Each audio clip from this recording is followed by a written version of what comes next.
তো শুভ দুপুর বন্ধুরা, ছাদে চলে এলাম। এই দেখুন আমার গাছে একটা অপরাজিতা ফুল ফুটেছে। এই ফুলটার অনেক কিছু আছে বন্ধুরা। তো মহাদেবের পুজো করতে হলে ওই যদি অপরাজিতা ফুলের দিয়ে পুজো করা হয় তো খুব উপকারী। কারণ নীলকণ্ঠেশ্বর বাবা অপরাজিতা ফুলে যদি পুজো করা হয় তো তিনি আরও তুষ্ট হবেন। তাই মহাদেবের পুজো করতে হলে অপরাজিতা ফুল দেবেন, দেখবেন মনস্কামনা ভালোই পূরণ হবে। আমি নিজে ফল পেয়েছি তার অপরাজিতা ফুলে পুজো করে। তো সেটা আমি বলতে পারবো না, মানে বলা যাবে না আমার, নাহলে বলে দিতাম, মনস্কামনা বলতে নেই। তাই যাই হোক, দেখবেন পুজো করে অবশ্যই পূরণ হবে বন্ধুরা।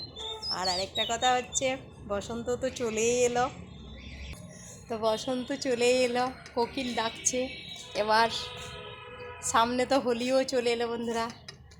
তো কে কে হোলি খেলতে ভালোবাসেন সবাই কিন্তু কমেন্ট করে জানাবেন। হোলির একটা গান আছে না, তবে আমি সেটা মানে জানি না সেরকম, তাই দু লাইন বলেছি, ঠিক আছে।